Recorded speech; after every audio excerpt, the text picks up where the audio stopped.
Hello everyone, welcome on this channel UPSC express. मेरा नाम है, खैर नाम तो सुना ही होगा। पिछली क्लास में हम लोग दरअसल बात कर रहे थे, क्या बात कर रहे थे? तो दरअसल पिछली क्लास में हम लोगों ने पढ़ा मौद्रिक नीति क्या है और मौद्रिक नीति के प्रकार, ठीक है। और कल हम लोगों ने देखा था उसी के साथ मौद्रिक नीति के उद्देश्य, फिर ठीक है, उद्देश्य के बाद देखा था हमने क्या, मौद्रिक नीति के प्रकार, ठीक है। और फिर हम लोगों ने देखा गवर्नमेंट सिक्योरिटीज। आइए 5 मिनट के लिए रैपिड रिवीजन किए लेते हैं उसी स्लाइड से हम, ताकि क्या हो, हम उसको फिर से एक बार अच्छे से रिवीजन कर सकें, ठीक है। तो खैर हम लोगों ने कल देखा मौद्रिक नीति के उद्देश्य। दरअसल मौद्रिक नीति के उद्देश्यों को जब हम देख रहे थे तो हमने उसको एक एग्जाम्पल के माध्यम से समझा था, ठीक है ना। एक एग्जाम्पल के माध्यम से समझा था और ये एग्जाम्पल क्या है, वो एग्जाम्पल था ये, ठीक है। तो ये सारा एग्जाम्पल आप एक बार पॉज करके उसको समझ सकते हैं। खैर अभी हम सिर्फ रैपिड रिवीजन करेंगे, हम उसके उद्देश्यों को समझ लेंगे। जैसा कि कल हमने देखा मौद्रिक नीति के जब हम उद्देश्य देख रहे थे तो हमने देखा था कि ये जो मौद्रिक नीति है उसके क्या उद्देश्य हैं। दरअसल उसका एक उद्देश्य क्या है, अर्थव्यवस्था में तरलता को नियंत्रित करना। क्या करना? अर्थव्यवस्था में तरलता को नियंत्रित करना। क्या करना? अर्थव्यवस्था में तरलता को नियंत्रित करना, ठीक है। और दूसरा हमने देखा था मुद्रास्फीति को नियंत्रित करना। एक तो तरलता को नियंत्रित करना, मुद्रास्फीति को नियंत्रित करना, कीमत स्थिरता और आर्थिक संतुलन के बीच क्या करना, कीमत स्थिरता और आर्थिक संतुलन को बनाए रखना। और तीसरा देखा था हमने औद्योगिक उत्पादन को प्रोत्साहित करना, या ठीक है। और एक देखा था मुद्रास्फीति दर और आर्थिक समृद्धि दर। जो मुद्रास्फीति दर है और आर्थिक समृद्धि दर है उनके मध्य तालमेल बैठाना या सामंजस्य स्थापित करना, ठीक है। खैर एक तो कल ये चीज हमने देखी थी, ये आपको उम्मीद करता हूं कि समझ आ गया होगा पूरा। और हमने कल देखा था कि जो मौद्रिक नीति है वो कितनी तरह की होती है। दरअसल जो मौद्रिक नीति होती है वो मौद्रिक नीति 2 तरह की, ठीक है। मौद्रिक नीति कितने तरह की थी? तो मौद्रिक नीति थी 2 तरह की। कौन कौन सी? एक थी कठोर मौद्रिक नीति और दूसरी थी सस्ती मौद्रिक नीति। कठोर मौद्रिक नीति को हम क्या संकुचित मौद्रिक नीति भी कह रहे थे, और जो सस्ती मौद्रिक नीति थी उसका एक अन्य नाम क्या था? विस्तारकारी मौद्रिक नीति। तो जो कठोर मौद्रिक नीति है, कठोर मौद्रिक नीति में क्या किया जाता है? ब्याज दरों को अधिक किया जाता है। जब ब्याज दरें अधिक होंगी, ब्याज दरों को क्या किया जाता है? अधिक। जब ब्याज दर अधिक होगी तो तरलता क्या होगी? कम होगी। तरलता कम होगी तो ये क्या करेंगे? मुद्रास्फीति को कम कर देंगे, ठीक है। और सस्ती मौद्रिक नीति में क्या था? सस्ती मौद्रिक नीति में ब्याज दर कम कर दी जाती हैं, ठीक है। आरबीआई द्वारा सस्ती मौद्रिक नीति के माध्यम से ब्याज दरों को कम कर दिया जाता है, जिससे बाजार में तरलता बढ़ जाती है। तरलता बढ़ने से आर्थिक समृद्धि दर भी बढ़ने लगती है। खैर ये चीजें देखिए, और हमने देखा कि इसका जो विपरीत प्रभाव है वो भी क्या है? विपरीत प्रभाव में हमने देखा जब सस्ती मौद्रिक नीति लगातार अपनाई जाती है तो उससे क्या होता है कि जो मुद्रास्फीति है वो बढ़ने लगती है, ठीक है। और जब कठोर मौद्रिक नीति को लगातार अपनाया जाता है तो उसका एक प्रभाव क्या पड़ता है कि आर्थिक समृद्धि दर उससे क्या होती है? घटने लगती है। तो ठीक है, ये दोनों चीजें हमने समझी। और एक चीज और समझी हमने, वो क्या थी? सरकारी प्रतिभूति, गवर्नमेंट सिक्योरिटी। क्या? तो गवर्नमेंट सिक्योरिटी क्या है हमने समझा, बेसभी दस्तावेज जिनके माध्यम से सरकार क्या करती है? सरकार के द्वारा धन एकत्रित किया जाता है, उसे हम क्या कहते हैं? सरकारी प्रतिभूति, ठीक है। इसका उद्देश्य क्या होता है? धन को एकत्रित करना। दरअसल ये क्या होता है? सरकारी प्रतिभूतियां निवेश का एक सुरक्षित विकल्प होती हैं। अगर आपको कभी निवेश करना हो तो आप सरकारी प्रतिभूतियों में कीजिए, ठीक है। फायदे में रहेंगे, घाटा नहीं रहेगा आपको इससे, ठीक है। तो और दरअसल इसी के साथ हमने देखा तो जो ये है हमारी सरकारी प्रतिभूति, सरकारी प्रतिभूति को 2 भागों में बांट के देखा था हमने। एक होता है ऋण प्रतिभूति, दूसरा देखा था हमने अंश प्रतिभूति, ठीक है। डेट सिक्योरिटी और शेयर सिक्योरिटी। जो गवर्नमेंट सिक्योरिटी है, गवर्नमेंट सिक्योरिटी बेचने का काम कौन करता है? तो बेचने का काम करता है आरबीआई, ठीक है। उसका एग्जाम्पल हमने देखा था केबीपी अर्थात किसान विकास पत्र। तो ये सारी चीजें कल जो थी हमने पढ़ ली थी। अब हम बढ़ते हैं अपने नेक्स्ट टॉपिक की ओर। तो जैसा कि आज हम लोग पढ़ने वाले हैं क्या? आज हम लोग पढ़ने वाले हैं मौद्रिक नीति के उपकरण, टूल्स ऑफ मॉनेटरी पॉलिसी, ठीक है। इसके अंतर्गत हम क्या पढ़ने वाले हैं, आइए हम एक नेक्स्ट स्लाइड से उसको देख लेते हैं, ठीक है, कि आज हम क्या क्या पढ़ेंगे। दरअसल आने वाली 2-3 क्लासों तक हम क्या पढ़ने वाले हैं वो हम देख लेते हैं, ठीक है। तो दरअसल हम लोग आज पढ़ने वाले हैं मौद्रिक नीति के उपकरण। क्या, मौद्रिक नीति के उपकरण, इसको इंग्लिश में क्या कहते हैं, टूल्स ऑफ मॉनेटरी पॉलिसी। ठीक है, इसको कहते हैं मौद्रिक नीति के उपकरण, टूल्स ऑफ मॉनेटरी पॉलिसी। दरअसल इसके अंतर्गत हम देखेंगे, दरअसल दो तरह के उपकरण होते हैं मौद्रिक नीति के अंतर्गत, दो तरह के उपकरण होते हैं जिसके माध्यम से आरबीआई क्या करता है, बाजार में जो है तरलता की मात्रा को क्या करता है, नियंत्रित करता है। ठीक है, तो इसके अंतर्गत दो तरह के उपकरण होते हैं। एक को हम कहते हैं मात्रात्मक उपकरण। क्या कहते हैं, मात्रात्मक उपकरण। क्या कहते हैं, मात्रात्मक उपकरण। और एक को कहते हैं हम चयनात्मक उपकरण। क्या कहते हैं, चयनात्मक उपकरण। मात्रात्मक उपकरण को इंग्लिश में कहते हैं क्वांटिटेटिव इंस्ट्रूमेंट्स। Quantitative instruments. क्या कहते हैं, क्वांटिटेटिव इंस्ट्रूमेंट्स। ठीक है, क्वांटिटेटिव इंस्ट्रूमेंट्स। और इसको क्या कहते हैं, सिलेक्टिव इंस्ट्रूमेंट्स। सिलेक्टिव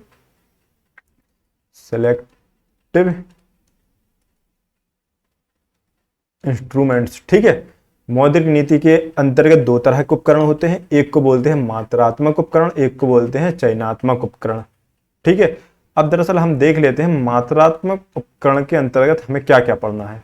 पर ठीक है, दरअसल मात्रात्मक उपकरण के अंतर्गत हम लोग पढ़ने वाले हैं, क्या पढ़ने वाले, तो पहली चीज हम लोग पढ़ेंगे क्या, LAF। LAF क्या है, इसकी फुल फॉर्म जो हम लोग आगे देखेंगे तब हम पढ़ेंगे। दरअसल इसे लिक्विडिटी एडजस्टमेंट फैसिलिटी कहते हैं। ठीक है, इसके अंतर्गत हम दो चीजें पढ़ेंगे, एक पढ़ेंगे रेपो रेट, और दूसरा हम देखेंगे रिवर्स रेपो रेट। ठीक है, और दूसरी चीज जो इसके अंतर्गत हम देखेंगे वो देखेंगे VRR, वेरिएबल रिजर्व रेशियो। ठीक है, क्या, वेरिएबल रिजर्व रेशियो। इसके अंतर्गत भी हम दो चीजें पढ़ेंगे, एक पढ़ेंगे CRR, कैश रिजर्व रेशियो, एक पढ़ेंगे SLR, सैचुरी लिक्विडिटी रेशियो। ठीक है, और जो तीसरा हमारा बिंदु है, तीसरी चीज हम क्या पढ़ेंगे, तीसरी चीज हम लोग देखेंगे बैंक रेट। और जो चौथा इसमें पॉइंट होगा वो होगा OMO का नाम तो आपने सुना ही होगा, ओपन मार्केट ऑपरेशन। ठीक है, और जो पांचवा हमारा होगा वो होगा MS marginal standing facility rate. ठीक है, MSF देखेंगे। और चयनात्मक उपकरण के अंतर्गत हम लोग क्या क्या पढ़ेंगे, तो चयनात्मक उपकरण के अंतर्गत हम पढ़ेंगे पहला क्या, मार्जिन सीमा निर्धारण। क्या चीज, मार्जिन सीमा रेखा। खैर लड़ाई तो सीमा और रेखा ही की है। मार्जिन सीमा निर्धारण, आपने अगर अंतरराष्ट्रीय राजनीति में आपने IR पढ़ा होगा, अंतरराष्ट्रीय संबंध पढ़े होंगे, तो आपने पढ़ा होगा कोई जितनी भी लड़ाई है किस चीज की, या तो सीमा की या रेखा की। ठीक है, तो खैर मार्जिन सीमा निर्धारण पढ़ेंगे हम, और दूसरी चीज पढ़ेंगे साख राशनिंग। क्या, साख राशनिंग देखेंगे, साख राशनिंग क्या होती है। और तीसरा पढ़ेंगे नैतिक दबाव। कौन सा दबाव, नैतिक दबाव।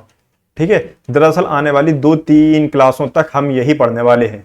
ठीक है, मौद्रिक नीति के उपकरण। ठीक है, तो अब हम स्टार्ट करते हैं मात्रात्मक उपकरण से अपना। ठीक है, तो ठीक है, अब हम लोग स्टार्ट करते हैं अपना नेक्स्ट टॉपिक। वो क्या है, वो है मात्रात्मक उपकरण। और मात्रात्मक उपकरण के अंतर्गत हम पढ़ेंगे ये सारे इंस्ट्रूमेंट। ठीक है, उसके बाद चयनात्मक उपकरण जब पढ़ेंगे तो उसके अंतर्गत पढ़ेंगे हम ये सारे इंस्ट्रूमेंट्स। ठीक है, तो अब हम लोग को देख लेते हैं नेक्स्ट स्लाइड में और स्टार्ट करते हैं मात्रात्मक उपकरण अर्थात क्वांटिटेटिव इंस्ट्रूमेंट्स। तो हम समझ लेते हैं क्या है क्वांटिटेटिव इंस्ट्रूमेंट्स अर्थात मात्रात्मक उपकरण। मात्रात्मक उपकरण, इसको इंग्लिश में क्या कहा था, क्वांटिटेटिव इंस्ट्रूमेंट्स, ठीक है, इंग्लिश में क्या कहते हैं इसको, क्वांटिटेटिव इंस्ट्रूमेंट्स। क्वांटिटेटिव इंस्ट्रूमेंट्स दरअसल मात्रात्मक उपकरण क्या होता है, अब हम इसे समझ लेते हैं। जैसा कि इसके नाम से ही समझ आ रहा है, इसमें कुछ मात्रा से संबंधित बात हो रही है। दरअसल मात्रात्मक उपकरण क्या है, मात्रात्मक उपकरण के अंतर्गत आरबीआई क्या है, अर्थव्यवस्था में केवल मुद्रा की मात्रा को नियंत्रित करता है। किसको नियंत्रित करता है, मुद्रा की मात्रा को, ना कि मुद्रा के उपयोग को, ठीक है, ना कि मुद्रा के उपयोग को।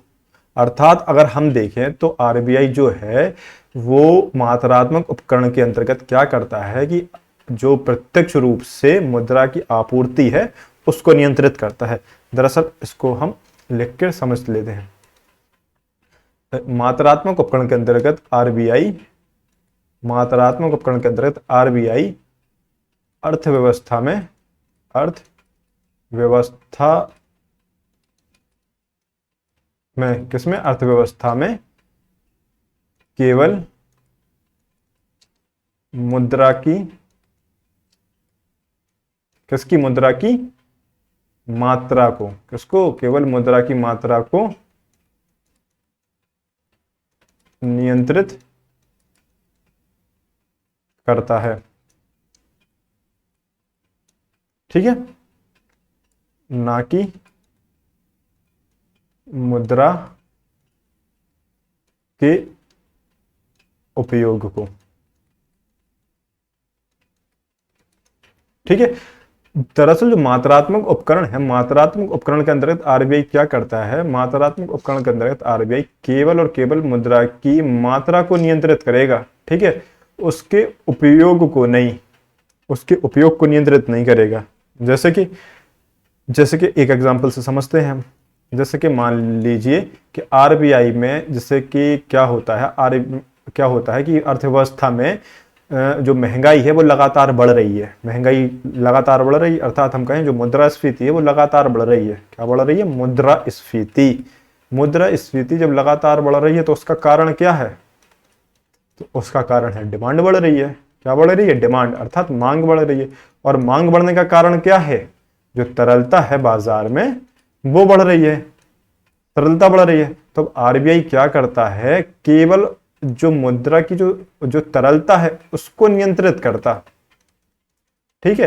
तो उसको नियंत्रित करने के लिए वो क्या करता है, अब वो ये देखता है कि तरलता बाजार में कहां से आ रही है, बैंकों से, एनबीएफसी से, बैंकों से। अधिकतर जो तरलता आती है वो कहां से आती है, बैंकों से। तो बैंक क्या करता है, वो रेपो रेट के माध्यम से या बैंक रेट के माध्यम से, जो भी इंस्ट्रूमेंट्स हैं हम देखेंगे आगे पढ़ेंगे, उनके माध्यम से क्या करता है, ब्याज दरों को क्या करता है, ब्याज दरों को क्या करता है, वो ब्याज दरों को बढ़ा देता है, ठीक है, ब्याज दरों को बढ़ा देता है। उसे इससे ये बिल्कुल मतलब नहीं होता है कि वो मुद्रा का उपयोग आप कृषि क्षेत्र में कर रहे हैं, औद्योगिक क्षेत्र में आप कर रहे हैं, ठीक है, या आप किस सेक्टर में कर रहे हैं मुद्रा का उपयोग, सर्विस सेक्टर में, आप किसी भी सेक्टर में मुद्रा का उपयोग कर रहे हैं, उसे उससे कोई मतलब नहीं। अगर बाजार में मुद्रा ज्यादा है, मुद्रा का प्रवाह ज्यादा है या तरलता ज्यादा है, तो वो उसको नियंत्रित करेगा, ठीक, उसकी जो मात्रा है, बढ़ी हुई मात्रा, उसको नियंत्रित करेगा। अब ये नहीं करेगा कि कृषि क्षेत्र, केवल कृषि क्षेत्र में मुद्रा की मात्रा को नियंत्रित करे या औद्योगिक क्षेत्र में मुद्रा की मात्रा को नियंत्रित करे, तो दरअसल वो ऐसा नहीं करेगा, ठीक है। अब जो कुल मात्रा है, ठीक है, अर्थव्यवस्था में, उसी को वो नियंत्रित करने का क्या करता है, प्रयास, ठीक है। तो इसके अंतर्गत मात्रात्मक उपकरण के अंतर्गत जो आरबीआई होगा वो क्या करेगा, केवल मुद्रा की मात्रा को ही नियंत्रित करेगा, ठीक है। तो ये चीज आपको समझ आ गई कि वो केवल क्या करेगा, मुद्रा की मात्रा को नियंत्रित करेगा। उसे इससे मतलब नहीं उस मुद्रा का प्रयोग आप कहां पर कर रहे हैं, चाहे वो कृषि क्षेत्र में कर रहे हो, चाहे वो औद्योगिक क्षेत्र में या किसी सर्विस सेक्टर में, उससे कोई मतलब नहीं। इसके द्वारा क्या करता है आरबीआई प्रत्यक्ष रूप से, आरबीआई इस मात्रात्मक उपकरण के अंतर्गत आरबीआई इसके द्वारा प्रत्यक्ष रूप से मुद्रा की जो आपूर्ति है, मुद्रा की आपूर्ति, जैसे अभी हमने बात की थी, मुद्रा की आपूर्ति कहां से हो रही है, अधिकतर मुद्रा की आपूर्ति कहां से होती है, बैंकों से। मुद्रा की आपूर्ति को क्या करेगा, नियंत्रित करने का प्रयास करेगा, ठीक है, नियंत्रित करने का प्रयास करेगा। अब सवाल उठता है कि ऐसा आरबीआई क्यों कर रहा है। तो खैर हमने कुछ बच्चों को तो ये समझ आ गया होगा कि मुद्रा की जो मात्रा है, ठीक है, वो आरबीआई क्यों नियंत्रित कर रहा है। कुछ लोगों को तो यहाँ समझ आ गया होगा। दरअसल क्यों कर रहा है वो इसलिए ताकि जो मुद्रास्फीति है, मुद्रास्फीति को कम कर सके, और जो आर्थिक समृद्धि दर है, आर्थिक या हम ऐसा कह दें कि मुद्रास्फीति और आर्थिक समृद्धि दर के मध्य क्या कर सके, सामंजस्य स्थापित। मुद्रास्फीति और आर्थिक समृद्धि जो दर है उसके मध्य क्या कर सके, तालमेल बैठा सके, या अच्छा शब्द क्या है, सामंजस्य बैठा सके, सामंजस्य स्थापित कर सके। ठीक है, तो आपने देखा जो मात्रात्मक उपकरण है, क्वांटिटेटिव इंस्ट्रूमेंट्स, के अंतर्गत आरबीआई क्या करता है, केवल मुद्रा की मात्रा को नियंत्रित करता है, ना कि उसके उपयोग को। ठीक है, इसके अंतर्गत आरबीआई प्रत्यक्ष रूप से मुद्रा की आपूर्ति को नियंत्रित करेगा। ठीक है, ताकि क्या हो, मुद्रास्फीति और आर्थिक समृद्धि के बीच क्या हो, सामंजस्य स्थापित कर सके। दरअसल इसके अंतर्गत जो है, इसके अंतर्गत दो तरह के उपकरणों का प्रयोग किया जाता है। इसके अंतर्गत दो तरह के उपकरणों का प्रयोग किया जाता है। ठीक है,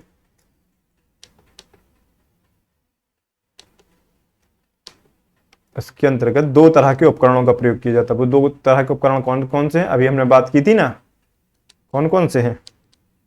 एक तो है रेपो रेट और दूसरा रिवर्स रेपो रेट। दूसरा कौन सा है, reverse repo rate, reverse repo rate.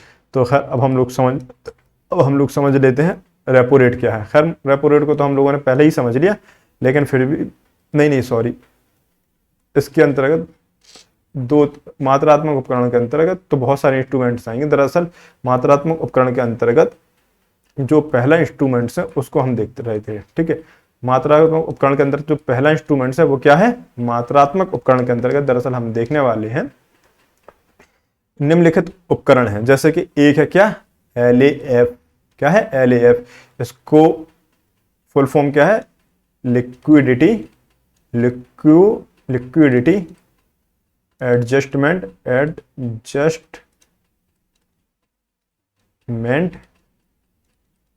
Facility. क्या है, एडजस्टमेंट फैसिलिटी। ठीक है, हिंदी में इसको कहते हैं तरलता समायोजन सुविधा। क्या कहते हैं, तरलता समायोजन सुविधा। ठीक है, हिंदी में। तो हम क्या पढ़ रहे हैं, हम पढ़ रहे हैं LAF, लिक्विडिटी एडजस्टमेंट फैसिलिटी। ये क्या है, हमारा पहला इंस्ट्रूमेंट। क्या है, पहला इंस्ट्रूमेंट। इसके अंतर्गत जो है, इसके अंतर्गत अब क्या है, दो भागों में इस लिक्विडिटी एडजस्टमेंट को पहले हम समझ लेते हैं, फिर हम आसानी से समझ पाएंगे कि तरलता समायोजन सुविधा क्या है। दरअसल तरलता समायोजन सुविधा, लिक्विडिटी एडजस्टमेंट फैसिलिटी के तहत आरबीआई क्या करता है, आरबीआई अर्थव्यवस्था में अल्पकालिक तरलता को समायोजित करने का प्रयास करता है। अगर हम कहें साधारण भाषा में, तो इसके तहत आरबीआई क्या करता है, अल्पकालिक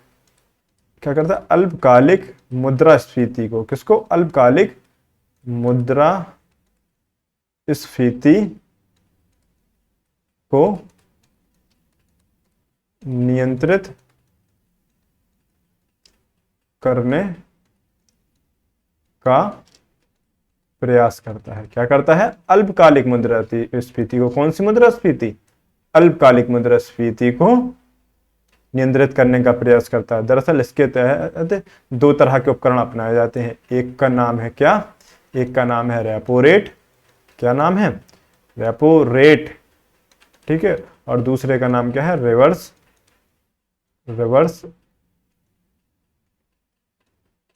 रेपो रेट। ठीक है, एक का नाम है रेपो रेट, एक का नाम है क्या, रिवर्स रेपो रेट है। इसकी हिंदी में भी यही लिखा मिलेगा आपको, या तो रेपो रेट लिखा होगा कुछ किताबों में, कुछ किताबों में ये भी लिखा होगा रीपो रेट, रिवर्स रेपो रेट या रिवर्स रीपो रेट। ठीक है ना, तो खैर हिंदी में अभी आपको यही मिलेगा। ठीक है, अब जब हम बात कर रहे थे कि ये जो लिक्विडिटी एडजस्टमेंट फैसिलिटी है, इसके अंतर्गत आरबीआई क्या करता है, अल्पकालिक अवधि की अल्पकालिक अवधि की जो मुद्रास्फीति है उसको नियंत्रित करने का प्रयास करता है। इसके अंतर्गत दो तरह के उपकरण है, repo rate, reverse repo rate. दरअसल इसको समझने के पहले हम एक चीज और समझ लेते हैं, ठीक है। तो जो एग्जाम में कभी आपसे पूछ लीजिए जाए उसको हम यहीं पे समझ लेते हैं। इसमें पहले हम एक चीज समझ लेते हैं, क्या है कि एग्जाम में खैर भरोसा नहीं कि शायद उस तरह के क्वेश्चन पूछ लिए जाएं और फिर शायद आपसे वो गलत ना हो जाए। तो दरअसल क्या होता है, जो एलईएफ की जो सुविधा है, एलईएफ की सुविधा या हम कहें लिक्विडिटी एडजस्टमेंट फैसिलिटी, तरलता समायोजन की जो सुविधा है, वो भारतीय रिजर्व बैंक द्वारा, किसके द्वारा, आरबीआई द्वारा किसको किसको दी जाती है, अनुसूचित व्यापारिक, अनुसूचित वाणिज्यिक बैंक भी लिख सकते हैं हम, या लिख सकते हैं अनुसूचित व्यापारिक बैंकों को और प्राथमिक डीलरों को, ठीक है, प्राथमिक डीलरों को ये जो तरलता समायोजन की सुविधा है इन्हीं दो को दी जाती है, इनको दी जाती है, ठीक है।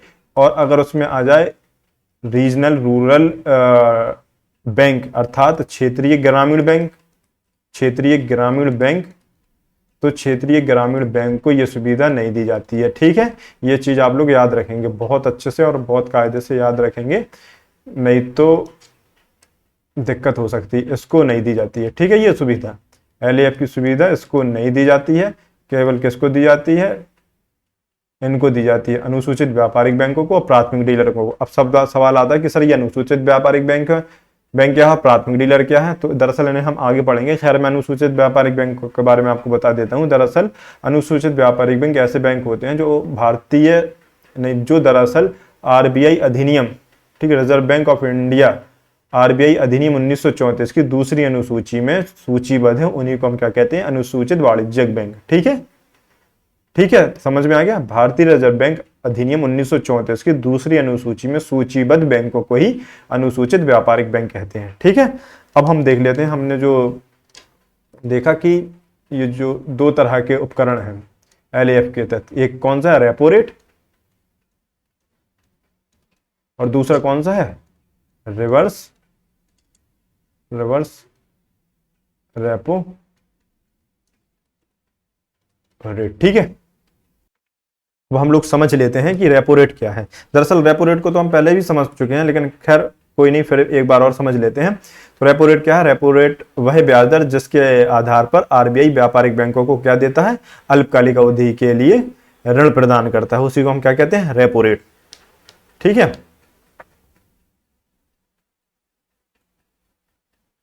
तो खैर हम लोग लिख लेते हैं, वह ब्याज दर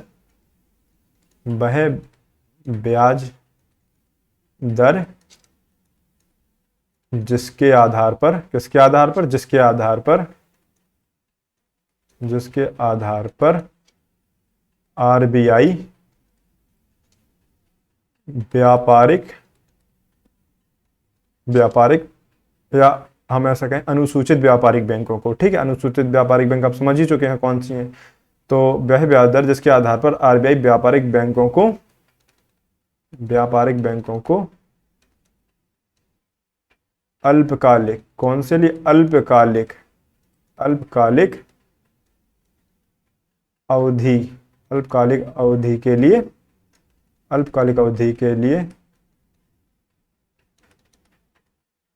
क्या करता है, ऋण प्रदान करता है, ठीक है, अल्पकालिक अवधि के लिए ऋण प्रदान करता है, ठीक है। इसमें रेपो रेट में क्या कौन करता है, आरबीआई बैंकों को क्या करता है, ऋण प्रदान करता है। और ऐसे ऋण की जो अवधि होती है वो कैसी होती है, अल्पकालिक, ठीक है, अल्पकालिक, ठीक है, शॉर्ट टर्म, इंग्लिश में बोलते हैं शॉर्ट टर्म, ठीक है। ये समझ आ गया आपको।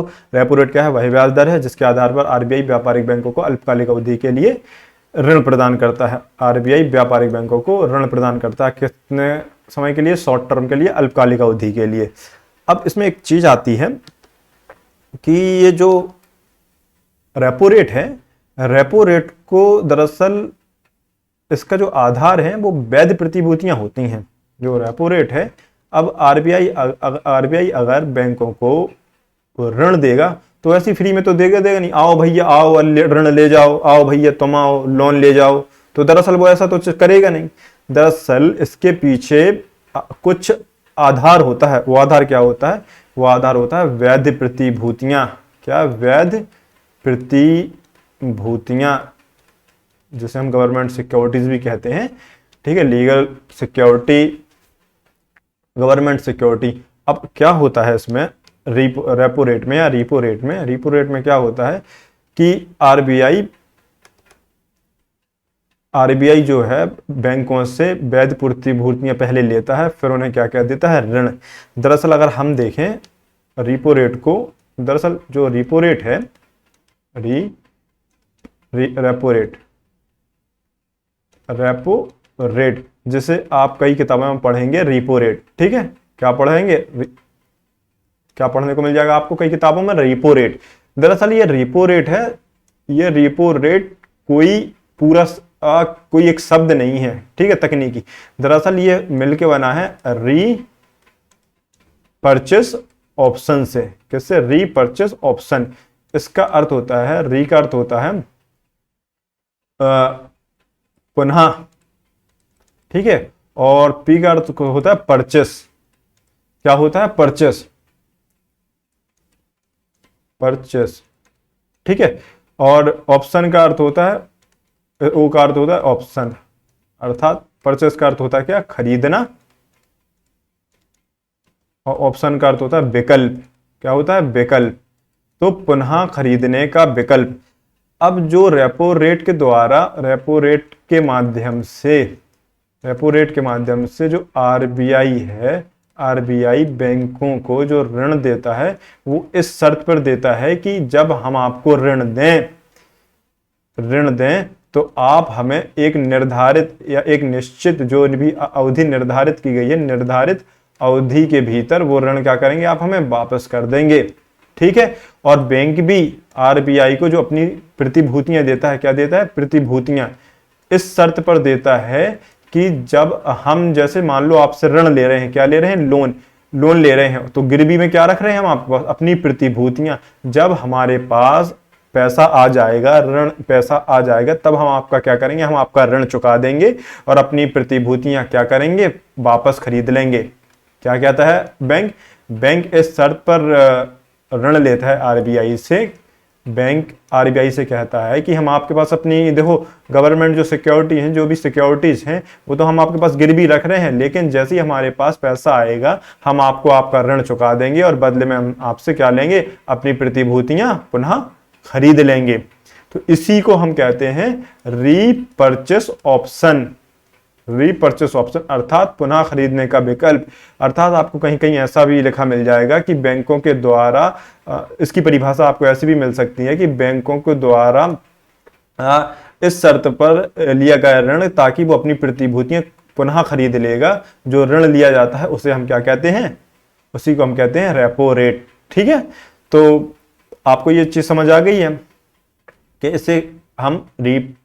इसे हम क्या कहते हैं? रीपो का फुल फॉर्म क्या होता है? पुनः खरीदने का विकल्प। और वो भी आपको चीज समझ में आ गई, पुनः खरीदने का विकल्प दरअसल इसे क्यों कहते हैं। ठीक है, तो एक चीज जो आपने कल की क्लास में समझी वो फिर से मैं आज आपको एक बार रिवाइज की देता हूं। जैसे जैसे रेपो रेट बढ़ेगा वैसे वैसे बाजार से क्या होगी? तरलता कम होगी, और रेपो रेट कम होगा तो तरलता क्या होगी? बढ़ेगी। ठीक है, इसको अच्छे से समझ लेना। अब आगे ये काफी बार यूज होगा। ठीक है, तो अब एक चीज और उठती है कि जो रेपो रेट है, रेपो रेट के अंतर्गत जो ब्याज का निर्धारण है वो कौन करता है? बैंक करते हैं, आरबीआई करती है, सरकार करती है, या दोनों मिलके करते हैं, कोई कमेटी बैठती है। तो दरअसल जो रेपो ऋण होता है, दरअसल जिसको हम कह रहे हैं रेपो रेट के आधार पर जो ऋण मिलता है, रेपो ऋण पर जो ब्याज दर होती है, क्या होती है? ब्याज दर वो एक तरफा होती है। ब्याज दर का जो निर्धारण होता है वो एक तरफा आरबीआई के द्वारा किया जाता है, का निर्धारण एक तरफा। ठीक है, ये एक तरफा मोहब्बत है आरबीआई की बैंक से, एक तरफा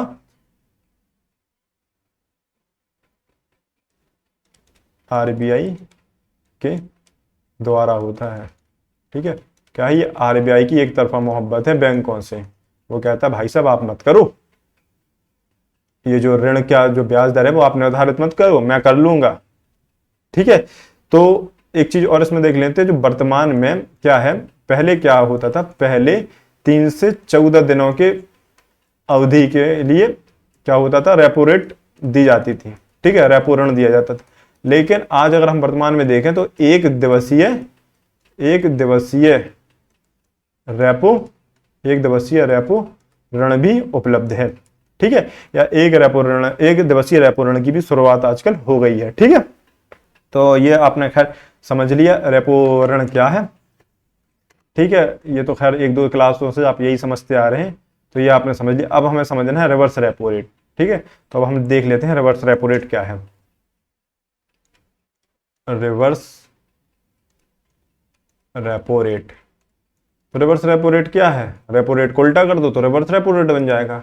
ऐसे ही होगा ना, क्या कुछ अलग होगा? चलिए दरअसल अब हम देख लेते हैं। अब हम देखते हैं कि रिवर्स रेपो रेट में क्या होता है। दरअसल रिवर्स रेपो रेट में क्या होता है, उल्टा ही होता है। खैर कैसे, जैसे कि रेपो रेट में क्या हो रहा था, रेपो रेट में जो रेपो रेट है, जो रेपो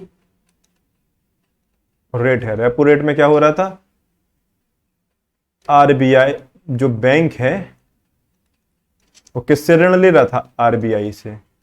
किससे ऋण ले रहा था, आरबीआई से। आरबीआई से ऋण ले रहा था बैंक। कौन ले रहा था, बैंक। ठीक है, लेकिन रिवर्स रेपो रेट में क्या, रिवर्स रेपो रेट में क्या होता है, रिवर्स रेपो रेट में बैंक आरबीआई को ऋण देता है। किसको, आरबीआई को ऋण देता है। ठीक है, रिवर्स रेपो रेट में कौन ऋण देगा, रिवर्स रेपो रेट में बैंक ऋण देगा किसको, आरबीआई को। अब आपका यहां पर दिमाग खराब हो जाता है। अब आप कहते हैं कि सर आरबीआई को क्या जरूरत, आरबीआई क्यों ऋण लेगा, कैसी आप बहकी बहकी बात कर रहे हैं, कहीं आप पी वी के तो नहीं आ रहे। ठीक है, तो दरअसल बेटा ऐसा नहीं है, जो मैं कह रहा हूं वो बिल्कुल अपने पूरे होशो हवास में कह रहा हूं। ठीक है ना, पूरे होशो हवास में कह रहा हूं मैं समझाता हूं रीजन, रुको जरा, समझाता तो हूं। ठीक है, दरअसल रिवर्स रेपो रेट में क्या होता है, बैंक जो है आरबीआई को ऋण देता है, या हम कहें आरबीआई जो है बैंकों से ऋण लेता है। अब आप कहोगे अरे सर आरबीआई थोड़ी पब्लिक डीलिंग करता है, हाँ, आरबीआई को पब्लिक डीलिंग की जरूरत ही नहीं होती। या हम ऐसा कहें कि आरबीआई थोड़ी लोगों को लोन देता है, या आरबीआई को पैसों की जरूरत पड़े। ठीक है, आरबीआई को पैसों की क्या जरूरत, वो लोन क्यों लेगा। तो दरअसल इसको हम समझ लेते हैं। दरअसल इसका जवाब आपके पास है, बस थोड़ा सा अगर आप सोचें। जैसे कि समझते हैं एक एग्जांपल से, मान लेते हैं कि क्या करती है, जब कभी मुद्रास्फीति बढ़ जाती है किन्हीं कारणों से। ठीक है, क्या हुई, मुद्रास्फीति बढ़ गई, और मुद्रास्फीति बढ़ने का कारण क्या था, ये बाजार में तरलता बढ़ गई। क्या बढ़ गई, तरलता बढ़ गई। और तरलता बढ़ने का कारण क्या था, कि जो ब्याज दरें हैं वो क्या है, ब्याज दरें क्यों हुई, कम। तो आरबीआई क्या करता है, उसका एक उपकरण ये भी है, एक तो रेपो रेट है जिसके माध्यम से वो तरलता को नियंत्रित कर सकता है।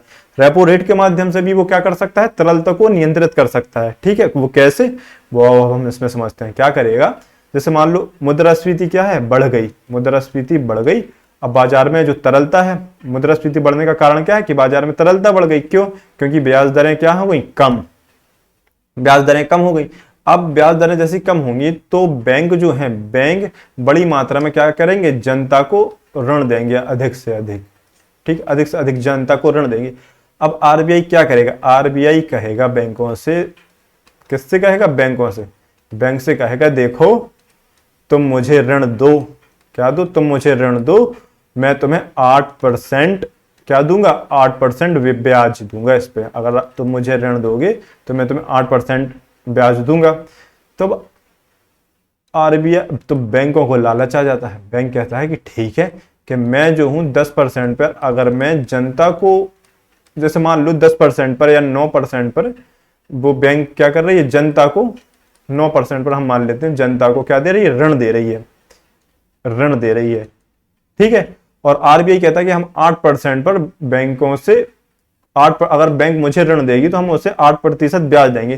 तो बैंकों को लालच आ जाता है। अब आपका सवाल होगा सर काहे का लालच, अब आपका सवाल क्या होगा, सर काहे का लालच, यहाँ तो 8% है, यहाँ कितना है, यहाँ 8% है, और यहाँ आप देख रहे हैं यहाँ तो 9% है, तो अभी भी तो बैंकों को यहाँ ज्यादा मिल रहा है ना, यहाँ पे तो फिर भी कम मिल रहा है। तो दरअसल उसका हम एक रीजन समझ लेते हैं, ठीक है।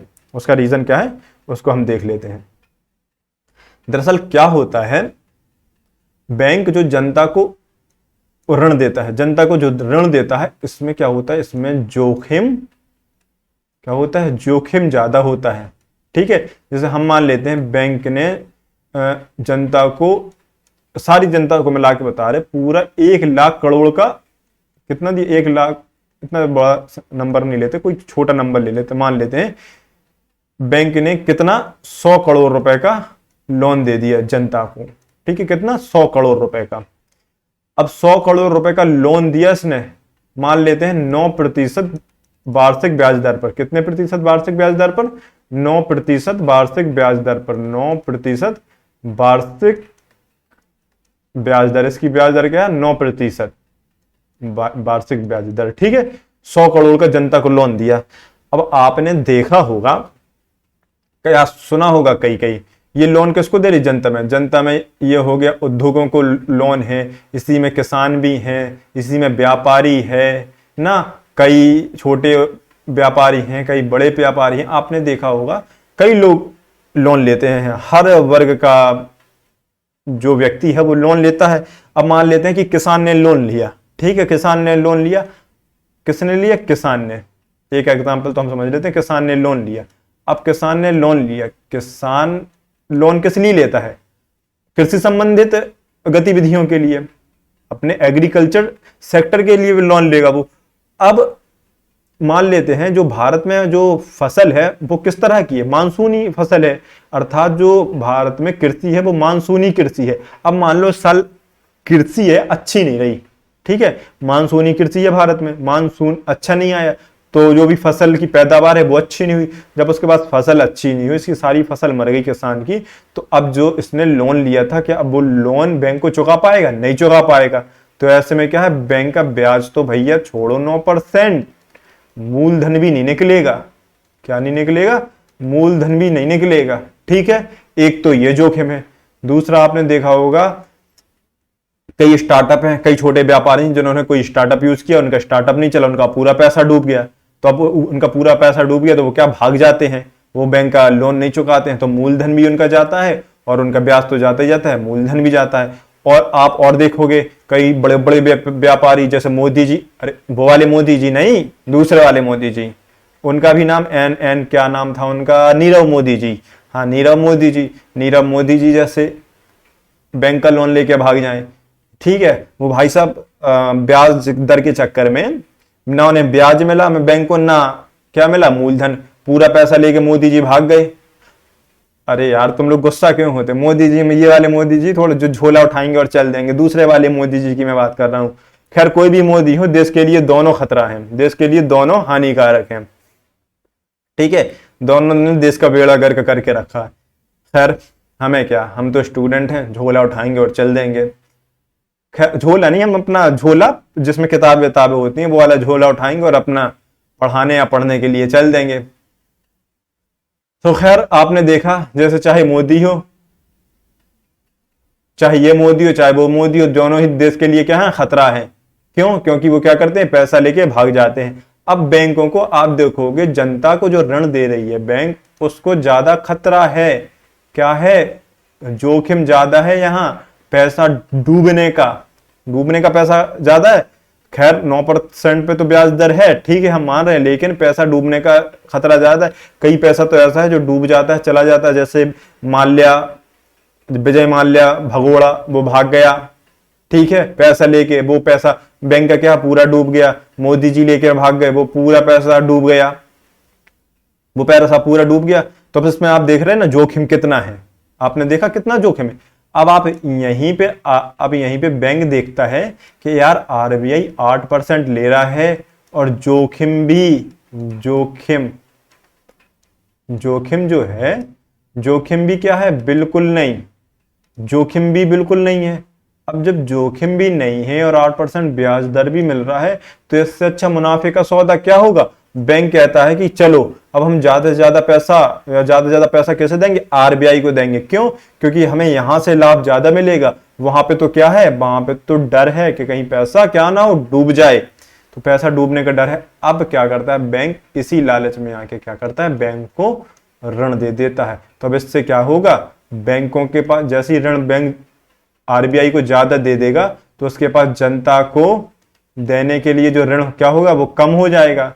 तो अब वो क्या करेगा, जो जनता को ऋण क्या दे पाएगा, कम ऋण दे पाएगा। तो इससे क्या होगी, तरलता जो होगी बाजार में वो कम हो जाएगी, और तरलता बाजार में कम होगी तो मांग अर्थात जो डिमांड है वो भी क्या हो जाएगी, कम।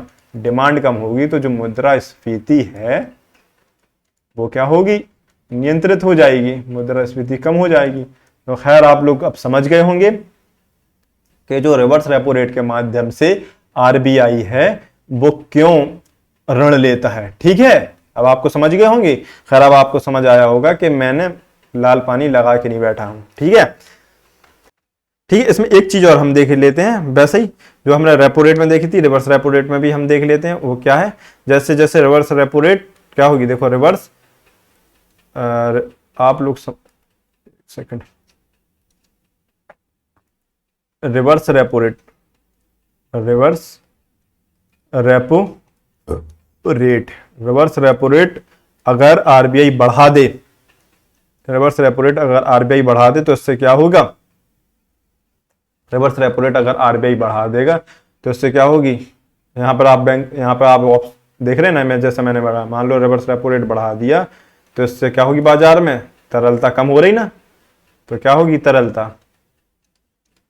तरलता कम हो जाएगी। अगर रिवर्स रेपो रेट क्या करे, वो reverse repo rate, reverse repo rate वो क्या करे, कम कर दे, तो तरलता क्या हो जाएगी, बढ़ जाएगी। ठीक है, अब मान लो यहाँ पर आरबीआई कहते कि ठीक है, अब आरबीआई को लगता है कि बाजार में जो आर्थिक समृद्धि दर है वो क्या हो रही है, वो बढ़ रही है, मतलब आर्थिक समृद्धि दर बढ़ नहीं रही है, सॉरी घट रही है। आर्थिक समृद्धि दर मतलब जो देश का विकास है वो कम हो रहा है, आय लोगों की कम हो रही है, उत्पादन कम हो रहा है, ऐसे में मंदी की स्थिति, तो वो क्या करेगा, जो रिवर्स रेपो रेट है उसको कम कर देगा, वो 6% कर देगा। वो कहेगा कि भैया अब जाओ तुम बैंक, अब हम तुम्हें ज्यादा ब्याज नहीं दे रहे। ठीक है, तो क्या कहेगा, अब हम आपको क्या है, ज्यादा ब्याज नहीं दे रहे, अब हम आपको 6% देंगे, अब आपको ऋण देना हो दो, नहीं देना हो तो नहीं दो।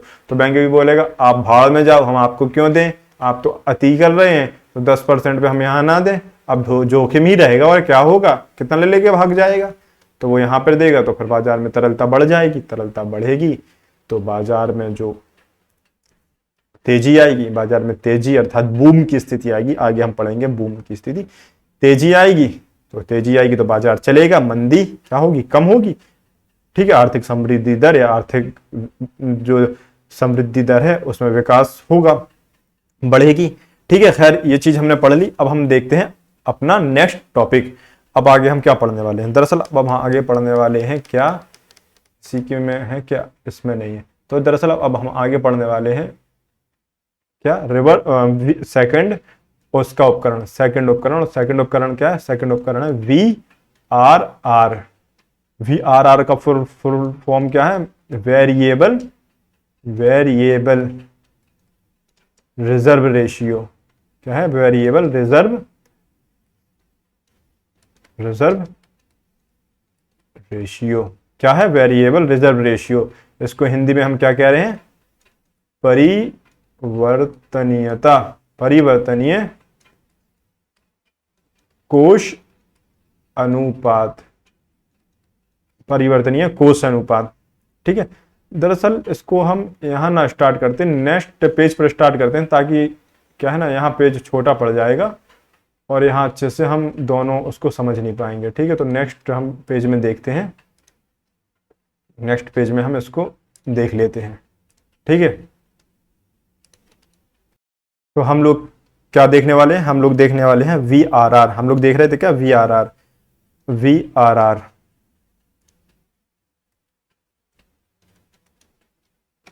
VRR VRR का फुल फॉर्म क्या है? Variable reserve ratio. क्या है? वेरिएबल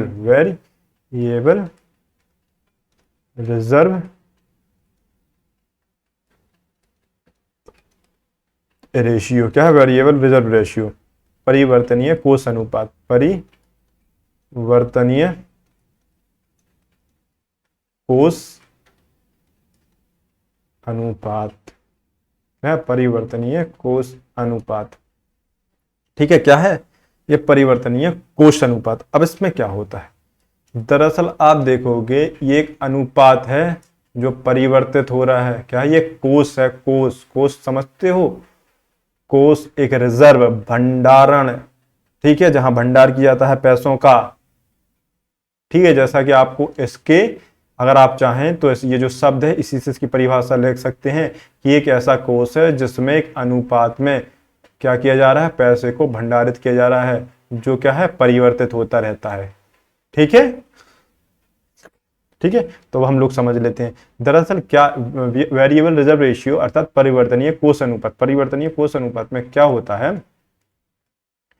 परिवर्तनीय कोष अनुपात, परिवर्तनीय कोष अनुपात में क्या होता है कि अनुसूचित व्यापारिक बैंक होती हैं, जो भी अनुसूचित व्यापारिक बैंक होती हैं।